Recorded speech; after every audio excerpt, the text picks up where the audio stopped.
Namaste, Dhanavad Pranam. By the instruction and grace of our spiritual master, Om Vishnupad Paramahamsa, Sripad Bhakti Madhava Puri Maharaj, we are here reading Srimad Bhagavatam. Om Namo Bhagavate Vasudevaya.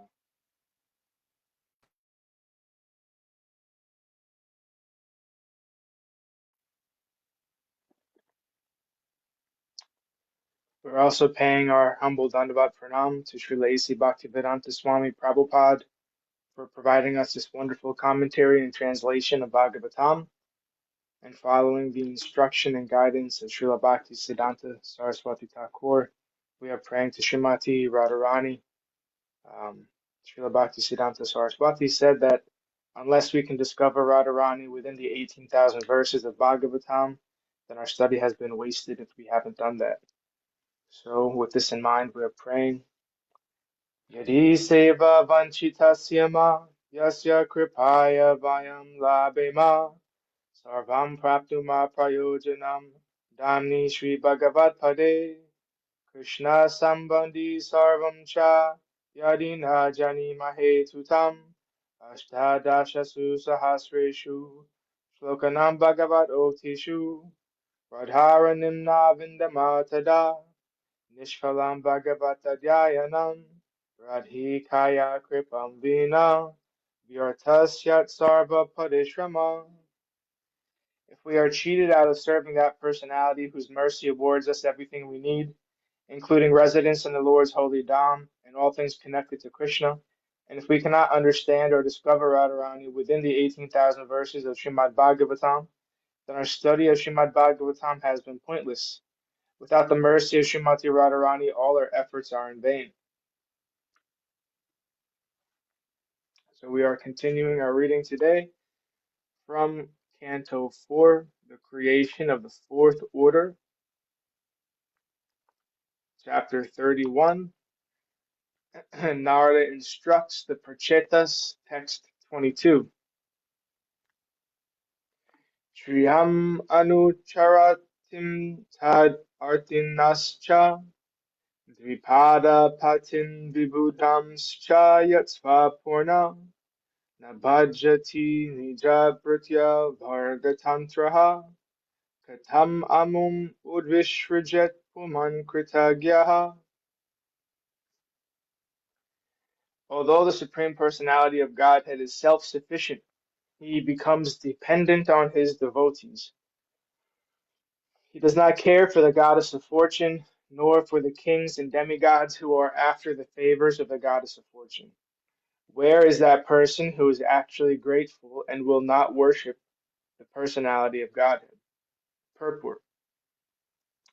Lakshmi, the goddess of fortune, is worshipped by all materialistic men, including big kings and demigods in heaven.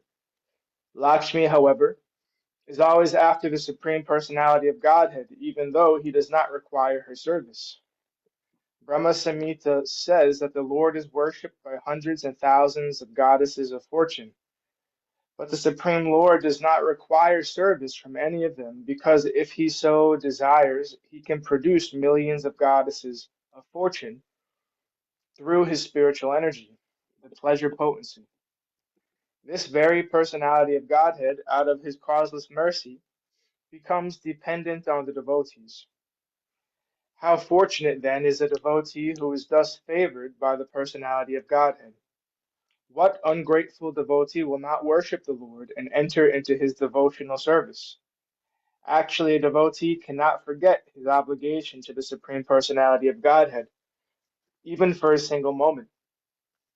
Srila Vishwanath Chakravarti Thakur says that both the Supreme Lord and his devotee are rasagya, full of transcendental humor. The mutual attachment between the Supreme Lord and his devotee is never to be considered material. It's always existing as a transcendental fact. There are 8 types of transcendental ecstasy known as bhava, anubhava, sthayi bhava, and so on. And these are discussed in the Nectar of Devotion. Those who are unaware of the position of the living entity and the Supreme Person, Krishna, think that the mutual attachment between the Lord and his devotees is a creation of the material energy. Factually, Such attachment is natural both for the Supreme Lord and for the devotee, and it cannot be accepted as material. Text 23. Maitreya Uvacha iti prachetaso rajan anyascha bhagavat kata shabhayit va brahmalokam yayo svayambhuvo muni. The great sage Maitreya continued, my dear King Vidura, Sri Nārada Muni, the son of Lord Brahma, thus described all these relationships with the Supreme Personality of Godhead to the Pracetās. Afterward, he returned to Brahmaloka. Purport. One has to hear about the Supreme Personality of Godhead from a pure devotee. The Pracetās got this opportunity from the great sage Nārada, who told them of the activities of the Supreme Personality of Godhead and his devotees. Text 24. Te pitan mukha niryatam yasoloka malapaham harer nisham yatat padam dhyayantas tadgatim yayu. Hearing from Narada's mouth the glories of the Lord, which vanquish all the ill fortune of the world, the Pracetās also became attached to the Supreme Personality of Godhead. Meditating on his lotus feet, they advanced to the ultimate destination. Purport. Here it is seen that by hearing the glories of the Lord from a realized devotee, the Pracetās easily attain strong attachment for the Supreme Personality of Godhead. Then, meditating on the lotus feet of the Supreme Lord at the end of their lives, they advance to the ultimate goal, Vishnu Loka. It is sure and certain that anyone who always hears the glories of the Lord and thinks of his lotus feet will reach that supreme destination. As Krishna says in Bhagavad Gita 18.65, Manmana bhava mad bhakto madhyaji mam namaskuru mam evasyasi satyam te pratigyaye priyosime. Always think of me and become my devotee. Worship me and offer your homage unto me. Thus you will come to me without fail. I promise you this because you are my very dear friend.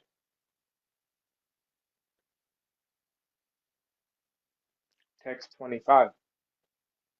Etate bhihitam chatar yanmam tvam pariprishtavan prachetasam naradasya samvadam harikirtanam.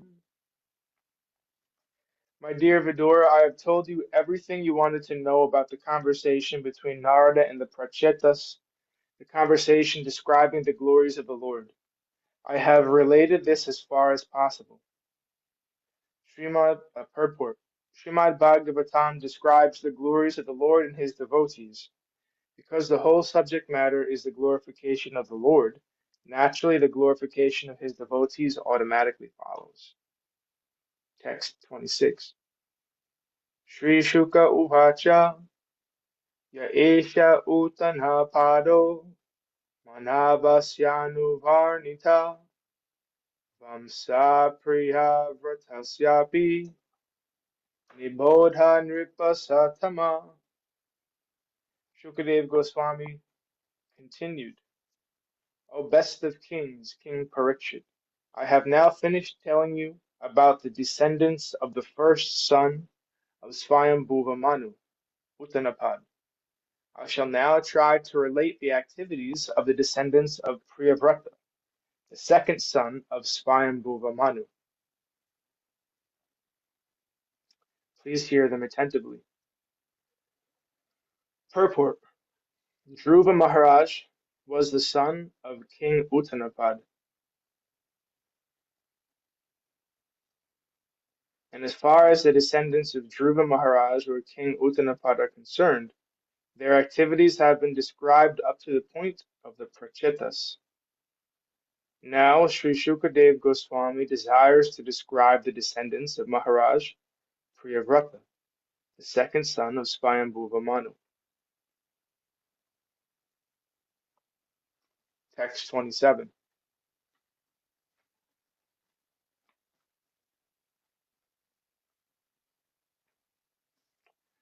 Yonaradad atma vidyam adhigamya punar mahim bhuktva vibhajya putrebhya aishvaram samagat padam.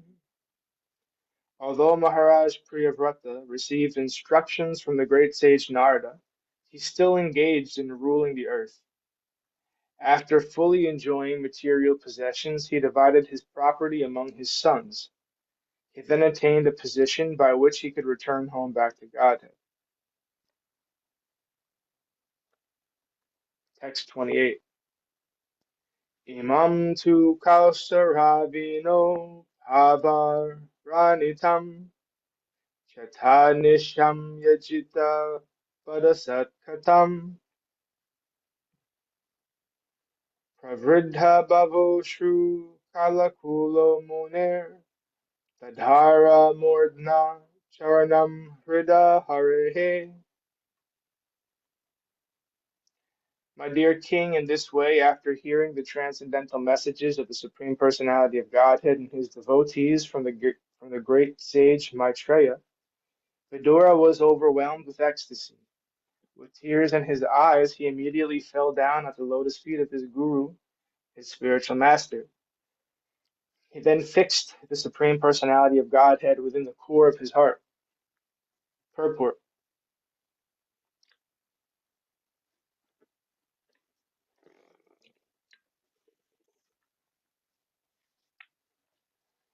This is a sign of associating with great devotees. A devotee takes instructions from a liberated soul and is thus overwhelmed by ecstasy from transcendental pleasure. As stated by Prahlad Maharaj, Naishammatistavad Uru Kramanagrim Sprishatyanartha Pagamo Yad Artaha Mahiya Sampada Rajobhishekam Niskinchananam Navranitayavat. Bhagavatam 7.5.32.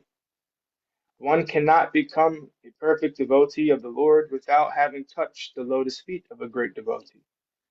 One who has nothing to do with this material world is called niskinchan.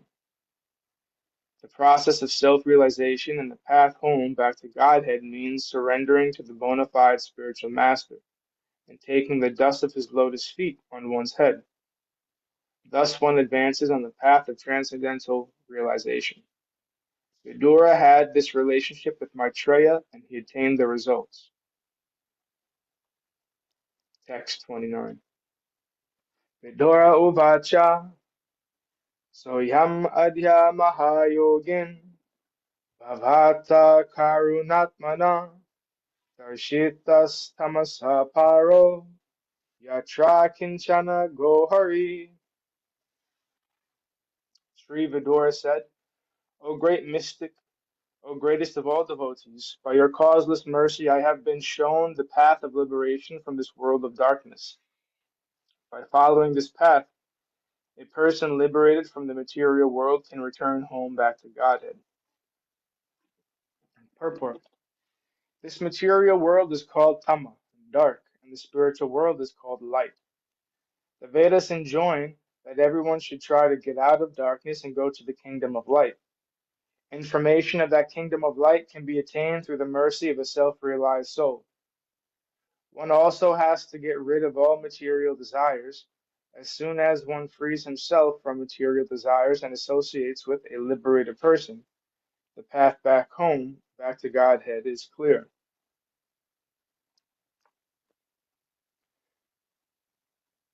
And thus ends our reading for today. We'll continue from text 30 on Monday.